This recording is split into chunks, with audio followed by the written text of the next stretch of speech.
Hello and welcome to my Ubud studio in Bali.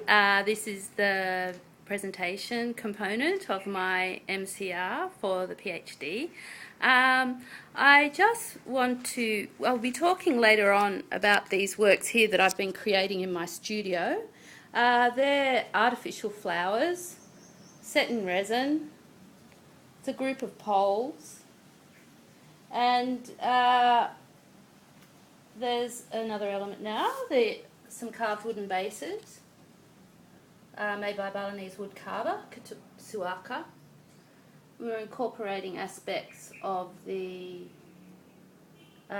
carving into the actual poles at the moment. But I'll talk to you about these works a bit later and show them to you in a little more detail. What I really want to do for this part of the presentation, I'm going to do two videos, 10 minutes long each.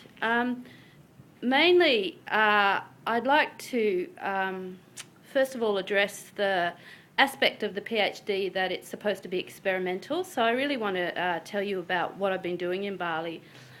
Before I address any conceptual aspects of this work, I'd like to tell you how I arrived at the work, and also it's very important to me to demonstrate for later on that the works are actually all resolved aesthetically in progress as I go along.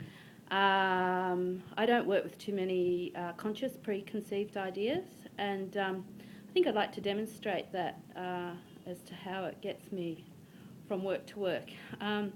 Anyway, so I came to Bali in, first of all, to take up an Endeavour Research Fellowship in March 2012, and I just completed making the big spurt of creativity, making the coloured brickwork that you would have seen and on the website, and also my floral resin works that are made from artificial flowers and resin, largely. Now, what I wanted to say, that when I came to Bali, everything was suddenly upended after I just had that huge surge of creativity. It took quite a few months to get going again at full steam, mainly because I was in a new culture, but also that Indonesia's a developing country, and access to materials and processes aren't just at your fingertips as they are in Australia, Melbourne. So that took quite a lot of getting used to. It's quite rudimentary here, and having to search for resins and things. But the first thing I did anyway was I thought, well, I've got to continue my work. So I continued in a vein that I knew very well, which is this work I made here.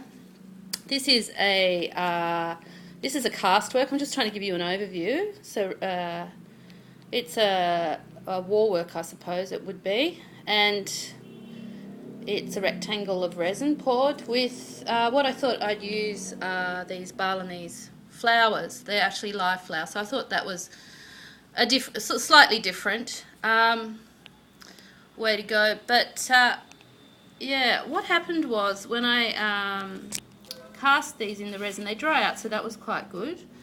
And by the way, this resin was sourced from a surf shop, and it's very affordable and environmentally sound, so that's a great aspect of it. But anyway, these flowers nonetheless died off, which I think is an interesting part of the work, and maybe that's a direction I could have gone in using real flowers instead of the artificials. But it wasn't solving a problem for me, a kind of a visual problem I think that I had with my work, that I was quite concerned as I'm presenting two major bodies of work for the PhD so far, the coloured brickwork and the resin work, that they were slightly, they seemed a little bit disparate to me. So I was thinking, what can I do next to kind of bring those works together? Not that all artists have to do this, but I like to always establish a lot of visual links between what I'm doing. So it kind of makes sense to me, or has an internal logic, I suppose, about it.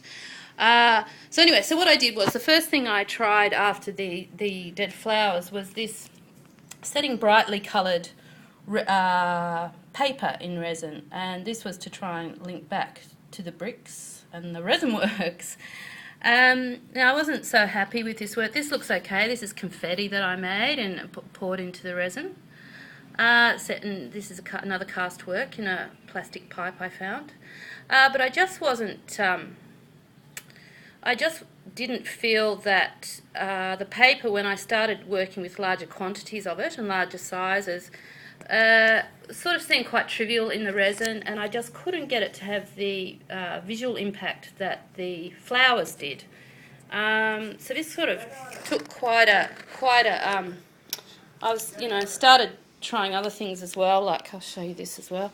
This is, I set a whole lot in cups, resin and paper in cups, and I had had patterns of these on the wall, like in circles and things. But again, I just wasn't, I just didn't feel they were really doing, everything's looking very rudimentary. Didn't have that professional glassy finish that I so love in my other work. So it struck me one day, I don't know how, maybe from just experimenting with things like this. You can see the flowers have started to break down a bit here, and they're much more like masses of colour. That the fabric actually is a much better material because of its weight in terms of putting into the resin. And what happened was, I'll just go here, I started working with brightly coloured tropicals, and the tropicals, because they're, they relate to barley. I think that's a hibiscus you can see coming up there somewhere. Yeah, there. What happened is, and this is the first development, I think major development since I came to Bali, was I stopped using the flowers to read as individual flowers that alluded to floating water. And these look more like organic masses of material that's sort of stuffed into the pipes in sections. I mean, there's still some flowers, but... So this is a kind of interesting development because the colour and the abstract element quality of them, I think, relates very much to the brickwork now and also the earlier floral resin works. Another interesting aspect I just wanted to talk about was, you see here, I have to pour the resin in layers. Excuse my dirty fingernails, that's from casting. So... See, so you get these gradations because if I pour it any deeper, it'll have a heat reaction and go black and horrible. So this kind of lines through all the poles it sort of reminds me of the brickwork as well. That's also lined and gridded. Yeah. So I'm just going to take a second just to show you a few more of these details of all this work. This is a Balinese carving that's coming in. This work isn't complete yet. I want to cut more into the poles and insert these wooden Balinese floral patterns that are carved by Katutsuaka from Armour Museum, who sadly couldn't be here today. But I have plenty of photographs of him on my website. But this is some of the work that he's been doing. That's on my website already. So these traditional Balinese Hindu patterns that adorn Balinese architecture. So these are Katut's own designs though, but they're based on the traditional patterns. I think there's about 7 of them, Patra they're called. Anyway, now just while I've got a few minutes, because this is going to run out of time before the second video, another concept that's been very interesting is this group of people here who are not all here today either, but are the staff that work at Bali Breeze, which is where I live and work in the studio.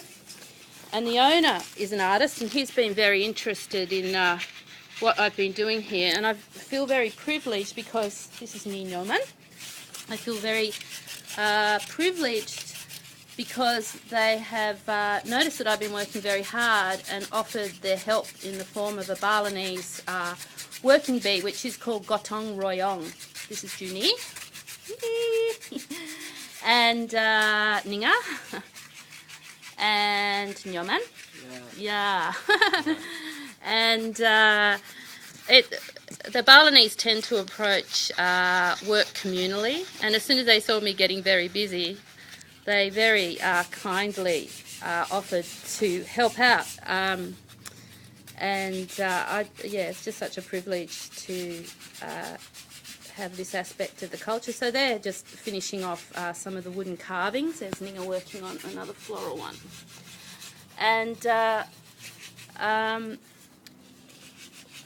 so this is a way that the Balinese community has become involved in the work. And a lot of the staff working here, a lot of the Balinese people already have substantial crafting skills, because they all have to make, the women have to make offerings, daily offerings that are woven out of coconut leaf and flowers. I think I've got one on my table here. Do I? No, it's gone. And the men make decorations for holy days as well. So it's a very craft-oriented culture. And they also don't see that their religion is separate from daily life. So really this is just what they're doing here is as much part of their religion and craft practice as anything else. They just noticed that I needed help, and they have all joined in to help. There's been about 9 people just helping out, and that has just been such a fantastic aspect. Okay, so now you know a little bit more about what's going on.